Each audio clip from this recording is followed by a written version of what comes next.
Շատ չէ մի քիչ դախտային էլի, Անգեր արդեն գցում եք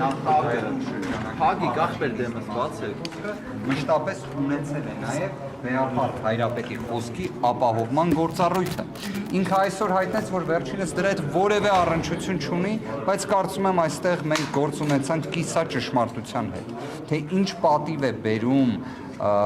քրիստոնեությունը որպես առաջինը պետական կրոն ընդունած հայ առաքելական սուրբ եկեղեցին որպես սահմանադրական կարգավիճակում օժտված մարմին ունեցող երկրին, որ ազգային ժողովի նիստին վեհապար հայրապետի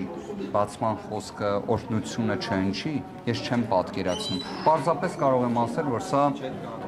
իրապես խայտառակություն է։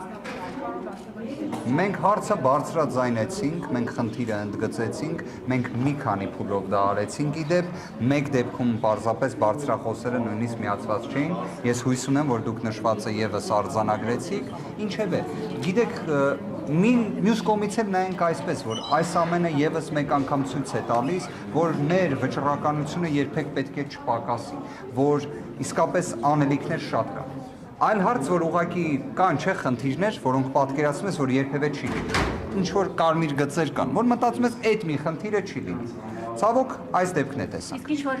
քանի որ արժեկանոնակարգով էր նախատեսված ելույթը կաթողիկոսի, դուք ինչ որ քայլեր ձեռնարկելու եք այս ուղղությամբ խախտվել է կանոնակարգ օրենքները։ Առնվազն որոշ տվյալներ կփորձենք բարձել, եթե դուք նկատեցիք պարոն Հասանովի կողմից ներկայացված բարձրաբանումը կրկին իմ կարծիքով կիսա ճշմարտության շրջանակներում, բայց վերջինս ընդգծեց, որ այդ իրավունքը գոյություն ունի, կասկածի տակ չդրեց, նույնիսկ ասեց ով կարող է իր դեմն առնել, այսինքն նույնիսկ կարծես մի քիչ քննադատական խոսք կար,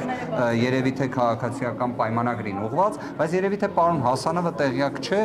որ պարոն Ռուբինյանը որպես ազգային ժողովի նախագահի պարտականություններ կատարող, հաստատելով համապատասխան որոշում այնտեղ փոփոխություն է արել եւ վեհապար հայրապետին ուղեկցող ծառայողական ավտոմեքենայի մուտքը սահմանափակվել է։ Երևի թե պարոն Հասանովը տեղյակ չէր դրանից։ Հրապարակված է այդ որոշումը, որը հենց վերաբերում էր նաև ԶԼՄ-ների գործունեությանը։ Այդ նույն որոշման մեջ կարող եք դա եւս տեսնել։ Ինձ կներեք պարզապես վերջին հարցը։ Եվ վերջին հարցը ձեր տեխնացությունն է առաջադրել փոխնախագահի պաշտոնում։ Պարոն Աբրահամյանը մեր խմբակցության քարտուղարը դրա վերաբերյալ մանրամասն անդրադարձ կատարի։ Եկեք նախ պարոն Աբրահամյանը թող ներկայացնի, այնուհետև կտեսնենք։ Անկեղծորեն եմ ասում։